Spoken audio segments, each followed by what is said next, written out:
Bonsoir à toutes et à tous, bienvenue dans votre journal. À la une ce soir, les suites de ce fait divers le week-end dernier à Chinon. La victime, une femme de 31 ans, avait été retrouvée dans son appartement incendié.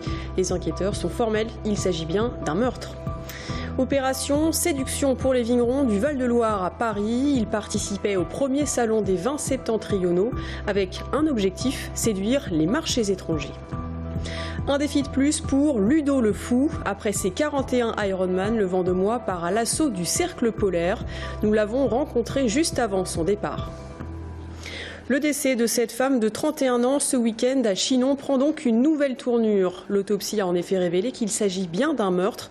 La victime est décédée à la suite de coups qu'elle aurait reçus au visage. L'incendie dans son appartement aurait été lui déclenché après sa mort. Quant à l'auteur présumé des faits, pour l'instant, pas d'informations de la part des enquêteurs. Explication avec Amanda Breuer-Rivera et Robin Doreau.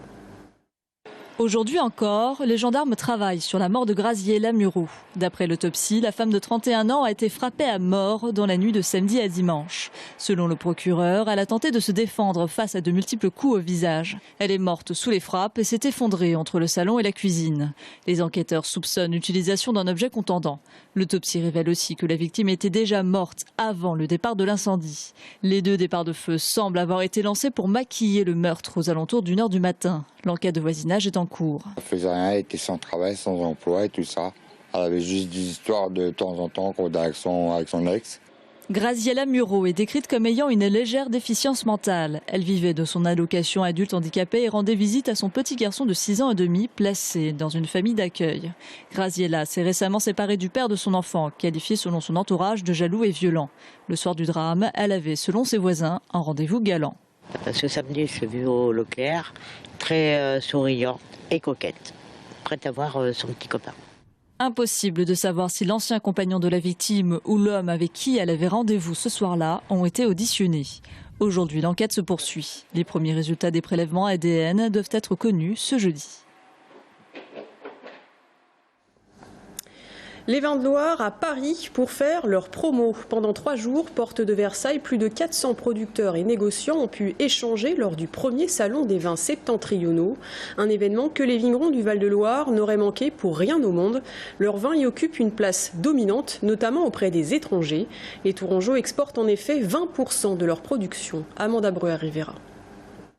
En quête de visibilité, les différents vins septentrionaux ont décidé de lancer un nouveau salon à Paris.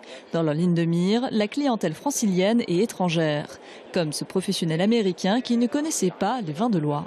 Je n'ai pas ces vins-là, pas encore. Je travaille plutôt avec la zone de Bordeaux, mais je voudrais avoir un changement, pas un changement, oui, un portefeuille un peu plus grand des vins français. C'est une opportunité pour moi pour connaître des nouveaux vins, une nouvelle région et peut-être avoir une opportunité de commencer à explorer la possibilité d'avoir de cette région des vins en Floride. Le Val-de-Loire, c'est 1% de l'offre mondiale. Les acheteurs ne font pas un voyage d'une semaine pour 1% de leur catalogue. Donc il fallait trouver un intermédiaire suffisamment attractif pour nos acheteurs. Donc là, avec la Champagne, la Bourgogne, l'Alsace, tout d'un coup, c'est une partie incontournable de la carte des vins de nos clients. Pour autant, on ne disparaît pas dans la masse. Le Val-de-Loire est complètement visible dans cette offre-là des vins septentrionaux. Cette nouvelle formule de salon a remporté un vif succès auprès des viticulteurs de la région. Les vins de Loire occupent presque les 3/4 des stands. Près d'une 50aine de viticulteurs d'Indre-et-Loire et une 20aine du Loir-et-Cher ont fait le déplacement. La chaleur, c'est l'apanage des vins du Sud et nous, on a la fraîcheur à mettre en avant. Donc ça me paraît très important. Et la deuxième chose, c'est le lieu, parce que Paris, c'est quand même une ville mondiale qui, si on veut avoir un salon très largement tourné vers l'international, et intéresser des acheteurs du monde entier. Je crois que Paris les fera plus rêver qu'une petite ville de province. Malgré une année 2016 difficile qui a réduit les stocks, les viticulteurs veulent continuer à exporter leur production. Les professionnels tourangeaux exportent près de 20% de leurs bouteilles, principalement aux États-Unis, au Royaume-Uni et au Benelux. Saint-Valentin oblige, nous avons voulu savoir si la Touraine avait plutôt l'âme romantique. Pour l'hôtellerie et la restauration, c'est en tout cas le jackpot. Le mois de février est d'ordinaire une période creuse pour les réservations.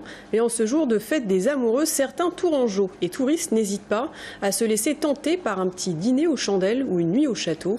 Voyez ce reportage de Séphora Damani et Clémence Drouet. Champagne, mignardises et pétales de rose. Certains hôteliers savent attirer la clientèle à la Saint-Valentin. Ici, on affiche presque complet pour les réservations côté hébergement, mais aussi pour la partie restaurant. En période creuse pour le tourisme, la Saint-Valentin est une date clé à ne surtout pas manquer. Alors ça a un impact, oui, alors d'une manière très ponctuelle, vu que là ça va être sur la journée du 14, plutôt sur la soirée on va dire du 14 février, et aussi sur le week-end d'avant, le week-end d'après, où ça amène effectivement une petite dynamique, et ça nous permet, oui, d'avoir un joli événement au mois de février, qui est plutôt en effet un mois calme. Mais l'accueil prestigieux n'est pas le seul atout de la région. Amboise, Chambord, Oiselle, Rideau, voilà la recette du succès.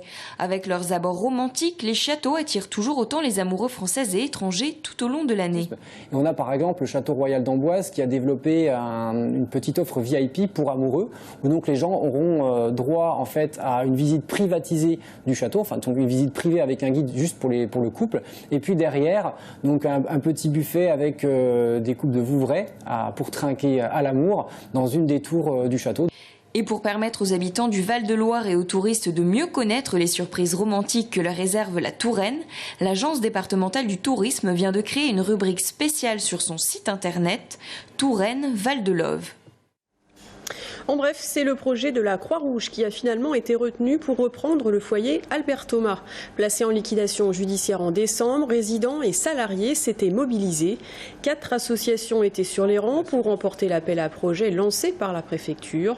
La direction départementale de la cohésion sociale a donc choisi la proposition de la Croix-Rouge, un projet qui sera mis en place pour mars prochain.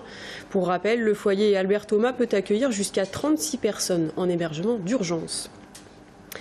Il a fait son apparition dans le livre des records 2017. À son actif, déjà 41 Ironman consécutifs. Ludo le Fou, alias Ludovic Chorgnon, se lance un nouveau défi, parcourir 150 km en 42 heures sur le cercle polaire. Cette course, on l'appelle la Rovaniemi 150, une course prisée par des athlètes du monde entier. Aurélie Renaud et Florent Clavel l'ont rencontré juste avant son départ pour la Finlande. Avec son matériel, il va traverser les forêts boréales et les lacs gelés. Dans quelques jours, sa poulka, sa luge, sera son seul compagnon. Dessus, tout le nécessaire pour tenir bon en Laponie. Un duvet pour dormir dehors par moins 30 degrés si jamais je devais m'arrêter. C'est pas prévu, mais au cas où, on est obligé de prévoir. Ma casserole pour faire chauffer de la neige et la faire fondre et trouver de l'eau, hein, parce qu'il n'y a pas de ravitaillement, c'est de l'autonomie.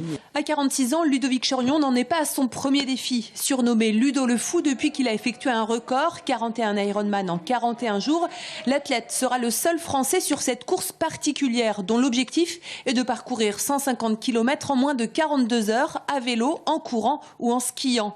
Ludovic a déjà couru dans le froid, c'était dans l'Himalaya, mais dans quelques jours, il faudra affronter des moins 30 degrés non-stop. Alors l'athlète s'est préparé en montagne, mais pas seulement. J'ai la chance d'avoir Leclerc de Vendôme qui a bien voulu répondre à mes petites folies. Et donc, à chaque fois que je demandais, on me laissait accéder à leur congélateur, qui est réglé sur moins 24 degrés. Et donc, j'ai pu y courir pendant des heures, tester toutes les paires de gants que je voulais, tester tout le matériel que je voulais, des pieds à la tête, et même y dormir. Voilà. Donc, une fois, j'y suis allé, j'ai dormi 2 heures. Voilà, je me suis réveillé comme un lard. J'ai dormi tout nu dans mon duvet pour être sûr qu'il fonctionnait bien, et il fonctionne très bien. La Rovaniemi 150, c'est le nom de cette course dédiée aux ultra-athlètes. Rovaniemi est également une ville de Finlande de 60 000 habitants, située au nord du pays, à 10 km du cercle polaire. Chaque année, des athlètes du monde entier s'engagent sur la ligne de départ. 4 jours avant le top, Ludovic pose pour la première fois le pied dans la capitale de la Laponie. Sa poulka, elle aussi, est arrivée à bon port. Je suis bien arrivé, il fait froid, pile poil, il fait un beau soleil, la rivière est glacée, il n'y a plus qu'à aller s'amuser, aller découvrir comment ça se passe sur le terrain. À bientôt. Équipé d'une balise GPS, Ludovic partagera sa course en direct sur les réseaux sociaux. Son objectif, boucler les 150 km entre 36 et 38 heures. Et puis pour finir ce journal, une invitation à la danse, mais pas n'importe laquelle, la danse de salon. Une discipline qui, vous allez le voir, redevient à la mode ces temps-ci, grâce notamment à des émissions comme Danse avec les stars. À Tours, l'association Danse Sportive 37 a créé son club en septembre dernier. En l'espace de 6 mois, déjà plus de 120 adhérents, dont un quart qui ont moins de 30 ans. Aurélie Renaud.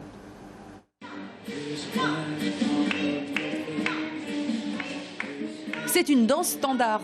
Dans ce cours de tango, les paires de talons côtoient les baskets. L'ambiance est bon enfant et le groupe très hétérogène. Il y a des seniors, mais surtout des jeunes, de moins de 30 voire 25 ans. Il y a même des lycéens comme Hugo, amateur de danse de salon. Il y a quelques années, mes parents faisaient de la salsa et à chaque fois que je venais à leur cours, ça m'a donné envie. Et depuis 2 ans, j'en fais, je suis inscrit et j'adore. Entre jeunes, on danse le tango aujourd'hui ? Non, mais par exemple, apprendre la valse, se retrouver avec des amis, ça peut être bien. Ou par exemple, la salsa ou des danses rapides, c'est entraînant avec les musiques d'aujourd'hui, ça peut être bien. La valse, c'est dans la deuxième salle, une danse très technique. Parmi les couples, un duo de juniors, Florent, 25 ans, et Laura, 20 ans, qui affichent haut et fort leur passion pour ce loisir, parfois considéré comme un sport de seniors. Beaucoup de maintenant de DJs sont remis à remixer des musiques récentes pour donner les rythmes, justement, du coup, pour avoir des danses un peu plus modernes. Du cha-cha sur du Lady Gaga, enfin vraiment plein de choses différentes. Puis comme c'est des belles danses, on en a toujours rêvé, enfin les belles robes, tout ça. Là c'est plutôt jogging et basket. Ah là pour aujourd'hui oui, mais quand on fait des petits spectacles, c'est des belles petites robes, tout ça. Ici les danseurs font partie de l'association Danse Sportive 37. Créée il y a 6 mois, l'association compte déjà plus d'une centaine d'adhérents. Un quart d'entre eux ont entre 18 et 30 ans. Les jeunes sont plutôt tournés vers les danses latines, je dirais, parce que ça bouge beaucoup, c'est bien rythmé. Alors, je pense qu'ils sont déjà pas mal influencés par l'émission Danse avec les stars. Et on a fait, nous, une journée de lancement avec justement une danseuse de Danse avec les stars. Il y a pas mal de jeunes qui sont venus à ce stage-là. Et voilà, je crois qu'ils viennent chercher autre chose que des choses seules. La danse de couple, c'est quand même un truc assez particulier. Portée il y a 30 ans par le film Dirty Dancing, la cote des danses de salon devrait remonter une fois encore cette année avec la sortie de la comédie musicale La La Land. Voilà pour l'actualité de ce mardi. Dans un instant, nous reviendrons sur le dossier Pontourny et nous parlerons également politique avec notre invitée Véronique Péan, secrétaire départementale du FN 37. A tout de suite.